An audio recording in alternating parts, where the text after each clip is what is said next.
हर हर महादेव, हर हर महादेव, हर हर महादेव।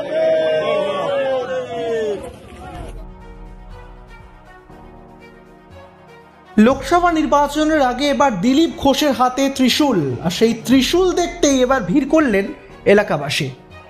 জায়গাটা হচ্ছে বর্ধমান দুর্গাপুর লোকসভা কেন্দ্রের বিজেপি প্রার্থী এবার দিলীপ ঘোষ, আর তিনি প্রচারে বেরিয়েছেন, জনসংযোগ করছেন, কিন্তু তার হাতে দেখা গেল বিশাল আকার এক ত্রিশূল। প্রশ্ন উঠছে, তিনি কি এবার নিজের রক্ষা করার জন্যই হাতে ত্রিশূল তুলে নিয়েছেন?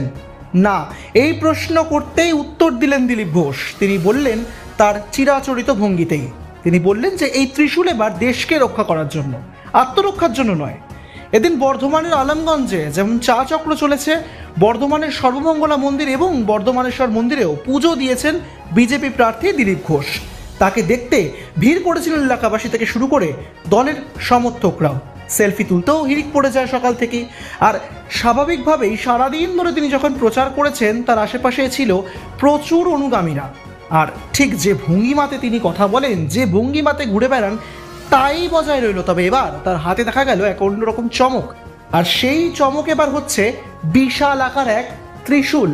আর এই ত্রিশূল হাতেই কথা বলেছিলেন দিলীপ ঘোষ সাংবাদিকদের সঙ্গে। কি বলেছেন দিলীপ ঘোষ, শুনবো। আজ বাংলা নববর্ষের প্রথম দিন সকালবেলা আমরা বর্ধমানেশ্বর মহাদেবের দর্শন এবং পুজো করলাম। তো বাবার ওখান থেকেই ত্রিশূল লাভ হলো। বাবা যখন যখন এই বিশ্বেতে পাপ আর শুভশক্তির তার বেড়েছে প্রভাব, তখন তিনি ত্রিশূল হাতে তুলে নিয়েছেন, তাণ্ডব নৃত্য করেছেন। তো তারই প্রেরণায় আমার কুলদেবতা মহাদেব স্বয়ং, তো তার ত্রিশূল নিয়ে আমরা অভিযান করে স্বচ্ছ ভারত আর স্বচ্ছ রাজনীতি করতে চাই। ত্রিশূল তার প্রতীক। কোনো ভয় কি আত্মরক্ষার জন্য? আত্মরক্ষা আছে না, দেশ রক্ষা, সব রক্ষা হয়ে যাবে।